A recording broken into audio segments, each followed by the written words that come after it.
Olá, meu nome é Mariana Guel e esse é mais um vídeo do canal Monetizou e hoje vou falar sobre um dos temas mais comentados aqui no canal. Hoje vou falar sobre bancos, mercado bancário.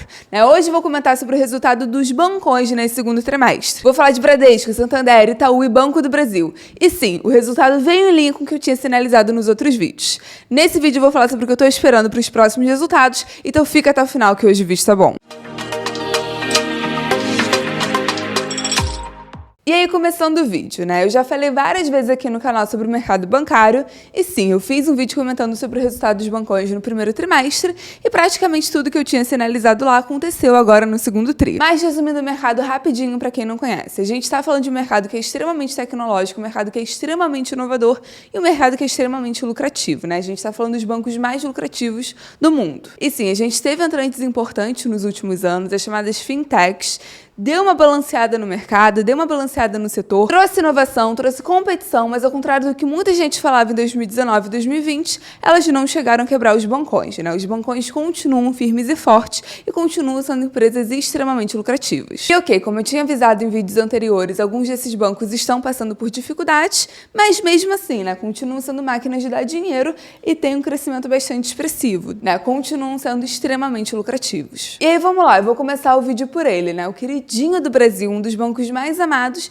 e um dos bancos favoritos por ser extremamente lucrativo, Entre os quatro foi com o melhor resultado nesse tri e chegou a lucrar 10 bilhões de reais num trimestre, algo assombroso, uma alta de 15% versus o segundo trimestre de 2023. Enfim, a gente está falando de um banco gigantesco, Simplesmente tem mais de 1 bilhão de reais em carteira de crédito, mais de 96 mil colaboradores, a marca mais valiosa da América do Sul e o maior banco da América Latina. E é aquilo, Se a empresa é boa, o serviço é bom e a governança também, isso vai conversar com o resultado. Então, mais um resultado que a gente está vendo uma melhora do índice de eficiência, O índice de eficiência, ele mostra quanto das despesas consomem da receita, então quanto menor, melhor, e a gente está vendo uma melhora sim nesse indicador. E além disso, nesse trimestre, receita aumentou, custos ficaram controlados, a margem aumentou e a gente viu uma melhora muito boa no ROI, Simplesmente melhor ROI desde 2019. E além disso, mais importante, estão conseguindo aumentar a carteira de crédito sem inadimplência subir. Isso é muito importante, o banco ele tem que conseguir administrar o crédito, esse risco, a inadimplência.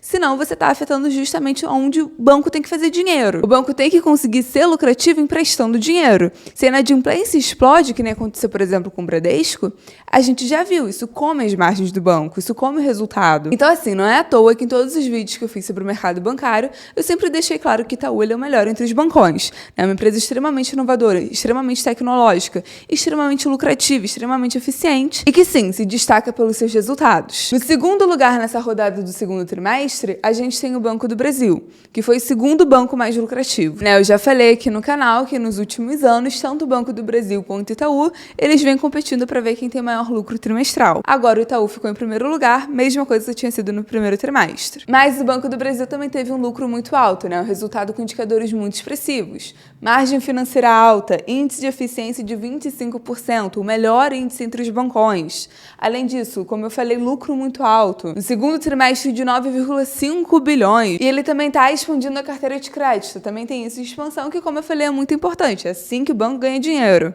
Qual é a questão que a gente tem que ter atenção? Como eu já falei várias vezes aqui no canal, o Banco do Brasil é o Banco do Agro, que é um setor que agora está passando por dificuldade, Está com uma inadimplência mais alta. Então, a gente tem que tomar cuidado para isso não respingar na inadimplência do banco. Se a inadimplência aumentar, vai machucar o resultado e vai ser complicado. Repito, a gente já viu o que aconteceu com o Bradesco, então temos que tomar cuidado. Além disso, teve o resultado de Santander. Santander, eu já falei isso aqui antes, Quando você olha o resultado, tá lindo. Porque realmente tudo cresceu, tudo melhorou, Tiveram crescimento na carteira, custo com PDD caiu, margem aumentou, o lucro também aumentou, A gente teve um aumento de 40% versus o segundo trimestre de 2023. Porém, qual o pulo do gato? Realmente, na comparação 2024 com 2023, tudo aumentou. Mas é porque quando a gente compara com um ano, a gente vê que 2023 foi uma grande merda. Comparado com 2022, 2021, 2020, foi um ano que realmente o resultado veio muito abaixo. Então, no comparativo, é normal aumentar tanto assim. Ele está se recuperando ainda, ele nem alcançou esses anos anteriores. Então, só para vocês entenderem que é muito importante contextualizar as informações, Quando eu falo do Itaú, quando eu falo do Banco do Brasil, é uma empresa que o lucro cresce sempre. Então, assim, é crescimento em cima de crescimento. Aqui não é o caso. Aqui é uma empresa que está se recuperando. E o Bradesco, que ele também entra um pouco nisso. Como eu já falei algumas vezes aqui no canal, o Bradesco está sofrendo por 2 fatores. Inadimplência alta, né? Ele emprestou dinheiro para quem não devia, e agora isso está impactando diretamente no resultado, e por falta de inovação, né? Enquanto, por exemplo, as outras empresas estavam inovando muito, né? Itaú, por exemplo, inovando pra caceta, enquanto estavam entrando outras empresas no mercado, o Bradesco ficou parado por muito tempo, né? Uma máquina de fazer dinheiro, mas não usava esse dinheiro de forma estratégica para continuar crescendo. Em 2023, isso pesou muito no resultado. E no começo do ano, como eu já havia sinalizado aqui no canal, eles reestruturaram governança, diretoria, pensando num plano de reestruturação da empresa. É um plano de reestruturação rápido? Não. Obviamente, isso vai demorar. Quando eles apresentaram o plano, eles estavam falando de reestruturação pensando em 2025, para vocês terem uma ideia. E aí vem, nesse segundo tri, o resultado veio ainda fraco, né? A gente está falando de um crescimento de 4%, não é grande coisa, mas bateu a expectativa de mercado. O mercado estava bem mais negativo com uma possível recuperação da empresa, a verdade é essa. Então, quando a gente analisa o resultado, assim, não é o melhor resultado do mundo, né? Não é a coisa mais bonita que você já viu, mas teve crescimento na rentabilidade, melhora na margem, a inadimplência melhorou muito também, né? A gente vê claramente que teve um pico no final de 2023, né, em setembro, e já deu uma recuperada boa. Então, assim, tá lento? Tá devagar? Tá. Vai demorar? Vai. Né? Vai ser um passinho de tartaruga, a gente tá falando de reestruturar uma empresa.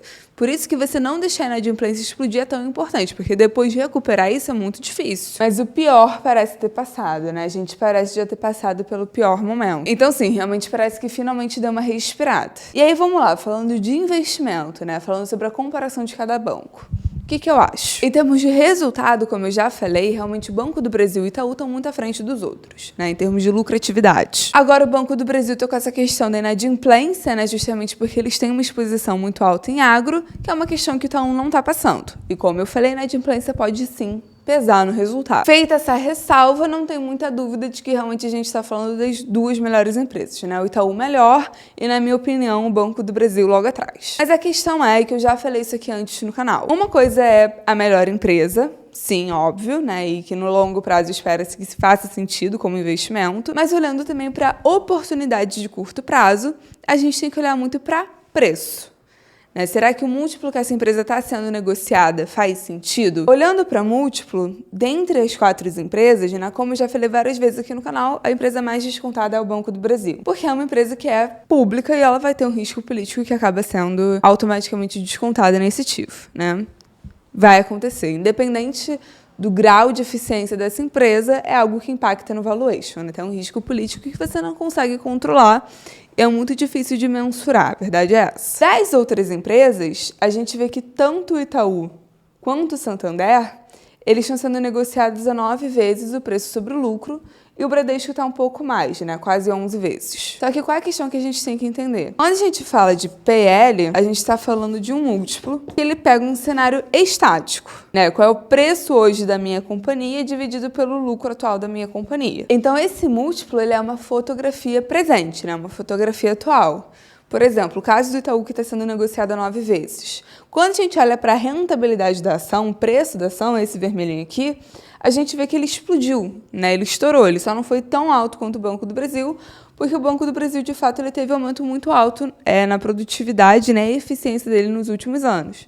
Mas ele, de fato, teve uma rentabilidade bem expressiva comparado tanto com o Santander quanto o Bradesco. Mas como que o múltiplo dele conversa, por exemplo, com o múltiplo do Santander?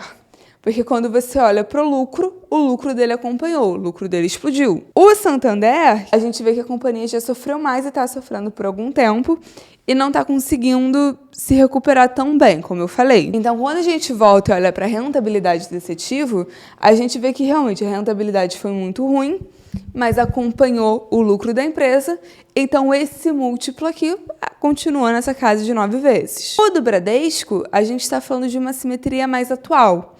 Como eu falei, foi o aumento de inadimplência que aconteceu agora em 2023. Então, a gente fala de uma companhia que também está descontada há muito tempo, mas quando a gente olha para o resultado, a gente vê que começou a penar mais agora. Então, o múltiplo ele aumentou muito agora, não porque o preço subiu, na verdade o preço caiu. mas o lucro caiu mais. Eu acho que tem uma simetria que ainda tem tempo da empresa recuperar se ela quiser, né? Como eu falei, o Bradesco foi uma empresa que dormiu no ponto por muito tempo, mas parece estar acordando. E se eles quiserem, se eles conseguirem recuperar isso aqui, né, se isso aqui aumentar de novo, considerando como o preço despencou, esse é o momento que eu considero que a empresa talvez seja um bom momento de comprar. Acho que o vídeo é esse, era mais uma atualização, né? Muito do que eu falei aqui eu já tinha falado nos outros vídeos sobre bancões. Espero que vocês tenham gostado, comenta o que você achou, dá um like se você curtiu, se inscreve no canal e até o próximo vídeo.